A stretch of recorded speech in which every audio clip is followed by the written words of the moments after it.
அனைவருக்கும் வணக்கம். நான் பிரபாகரன், ஜோதிடர், செல்லஞ்சி பேசுகிறேன். இப்போ என்ன சொல்ல போகிறேன்னா, ஒரு லக்கணத்துக்கும் முன்னோர்கள் கருத்து, ஒரு லக்கணத்துக்கும் ராசி இப்போ மேசம் ரிஷபம்னு இருக்கும். அந்த ராசிக்கும் பொருந்தக்கூடியதான் சொல்ல போகிறேன். இப்போ முதல் தர யோக கிரகம், இரண்டாவது தர யோக கிரகங்கிறது கருத்தில் கொள்ளுங்க. முன்னோர்கள் குறிப்பேது வச்சுருக்காங்க.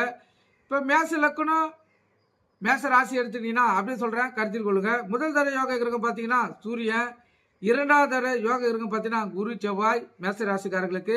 ரிஷபத்துக்கு முதல் தர யோக கிரகம் சனீஸ்வரர், இரண்டாவது தர யோக கிரகம் புதன் சுக்கிரன் சூரியன். மிதுனத்துக்கு முதல் தர யோக கிரகம் சுக்கிரன், இரண்டாவது தர யோக கிரகம் புதன் சனி.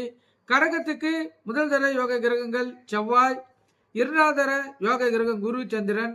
சிம்பத்துக்கு முதல் தர யோக கிரகம் செவ்வாய், இரண்டாவது தர யோக கிரகம் குரு சூரியன். கன்னிக்கு முதல் தர யோக கிரகம் சுக்கிரன், இரண்டாவது தர யோக கிரகம் புதன் சனி. துலாம்க்கு முதல் தர யோக கிரகம் சனி, இரண்டாவது தர யோக கிரகம் புதன் சுக்கிரன். விருச்சிகத்துக்கு முதல் தர யோக கிரகம் சந்திரன், இரண்டாவது தர யோக கிரகம் சூரியன் செவ்வாய் குரு. தனுசுக்கு முதல் தர யோக கிரகம் சூரியன், இரண்டாவது தர யோக கிரகம் செவ்வாய் குரு. மகரத்துக்கு முதல் தர யோக கிரகம் சுக்கிரன், இரண்டாவது தர யோக கிரகம் புதன் சனீஸ்வரர் சூரியன். கும்பத்துக்கு முதல் தர யோக கிரகம் சுக்கிரன், இரண்டாவது தர யோக கிரகம் பார்த்தீங்கன்னா புதன் சனீஸ்வரர் சூரியன். மீனத்துக்கு முதல் தர யோக கிரகம் பார்த்தீங்கன்னா சந்திரன், இரண்டாவது தர யோக கிரகம் பார்த்தீங்கன்னா செவ்வாய் குரு. இதெல்லாம் ஒரு லக்கணத்துக்கும் ராசியின் அடிப்படையிலையும் அவங்களுக்கு யோகத்தை தரக்கூடியது. கருத்தில் கொள்ளுங்க. இந்தந்த யோகா அமைப்புகள் இருந்தால் அதில் வாழ்க்கை பெறலாம். அதே போல் இப்போ இந்த கிரகங்களுடைய எண்ணிக்கைகளை சொல்கிறேன், கருத்தில் கொண்டு பயன்பெறுங்க. இப்போ சூரியன்னா 1 எண்ணு கருத்தில் கொள்ளுங்க.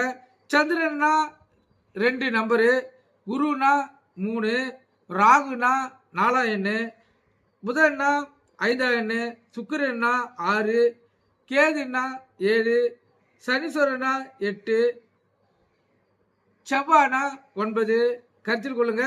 இது அவங்களுடைய இந்த கிரகங்களின் எண்ணிக்கைகள்.